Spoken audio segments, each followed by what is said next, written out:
When I look back at that particular evening, I realize that the simplest moments sometimes end up creating the most lasting memories. My name is Emily, and I grew up in a fairly ordinary suburban neighborhood in Ohio. Our house wasn't large, but it was filled with noise, laughter, and the constant comings and goings of my family.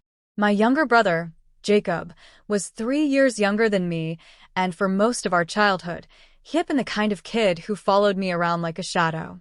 As we grew older, though, things shifted. He made friends of his own. I got busy with schoolwork and my circle of friends, and soon the closeness we once had started to slip away.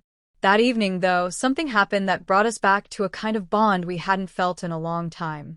Our parents had been invited to a neighborhood dinner, and because Jacob and I were both considered old enough, they decided to leave us at home.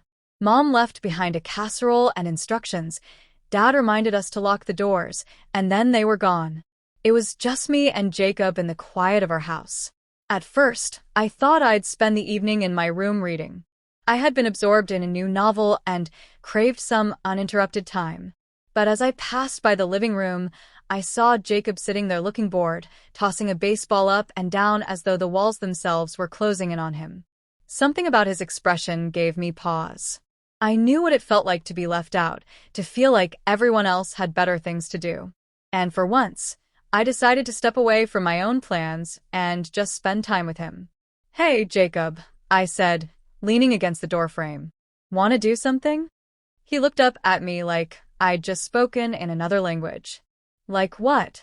I shrugged. "I don't know. Something fun. Maybe we can make up our own game. Or cook something. Or..."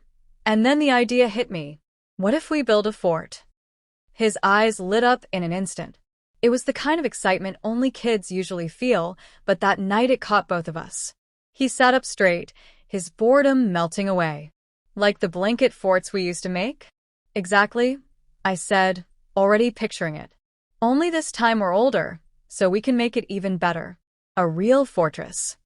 Within minutes, we were dragging blankets and cushions from every corner of the house. We pulled chairs into the living room, stretching sheets across them like rooftops, stacking pillows to form walls, and stringing Christmas lights we found in a box in the basement. The living room slowly transformed into a glowing hideout. Jacob and I laughed harder than we had in months, arguing over which blanket was better for the roof and who should be in charge of the engineering side of things. By the time we were done, it didn't look like just a fort. It was a small glowing city. We crawled inside with bowls of popcorn, flashlights, and a deck of cards. For the first time in a long while, Jacob didn't feel like just my younger brother. He felt like a friend. We played cards by flashlight, telling stories between shuffles. Some stories were made-up adventures about heroes and villains, while others were memories from when we were younger, like the time Jacob had tried to skateboard down the driveway and ended up in a pile of leaves, or when I accidentally dyed my hair pink with Kool-Aid. Each memory brought back more laughter. At one point, the lights flickered in the house. Thunder rolled outside, and rain began to patter against the windows. Instead of feeling nervous, we looked at each other and grinned. The storm made our fort feel even cozier, like our own safe shelter against the world. I suggested we tell spooky stories, even though we both knew neither of us was particularly brave. Still, Jacob dove right in, making up a story about a haunted treehouse at the edge of the woods, while I added eerie sound effects with my flashlight.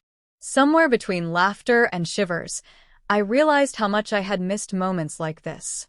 Life had gotten so busy, and sometimes I treated Jacob as just the annoying little brother, rather than the person he really was, someone who shared my childhood, my home, and so many of my memories.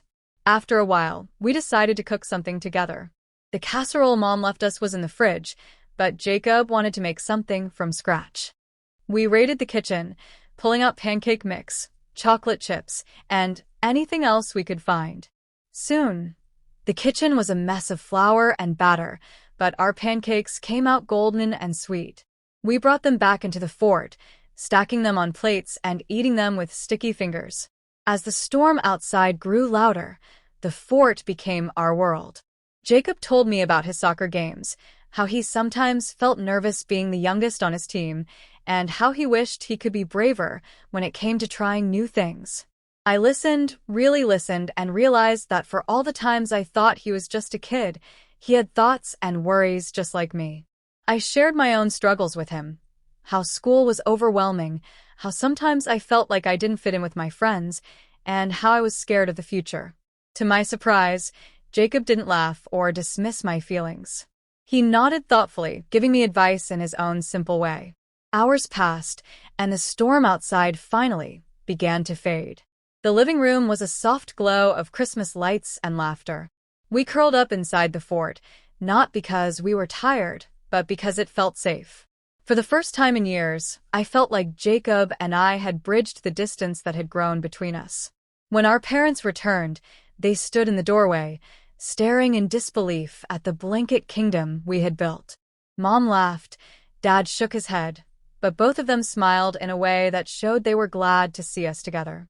That night didn't change the world. It didn't solve every problem or make everything perfect, but it reminded me that family doesn't always need big moments or grand gestures. Sometimes, all it takes is a suggestion, a simple "let's do this," to turn an ordinary night into a memory worth keeping forever. Even now, years later, I can still picture the fort glowing in the dark, the sound of rain tapping against the windows, and my younger brother's laughter echoing inside. And I'll always remember that sometimes the best adventures don't happen outside in the world, but right at home, when you choose to make the most of the time you have together.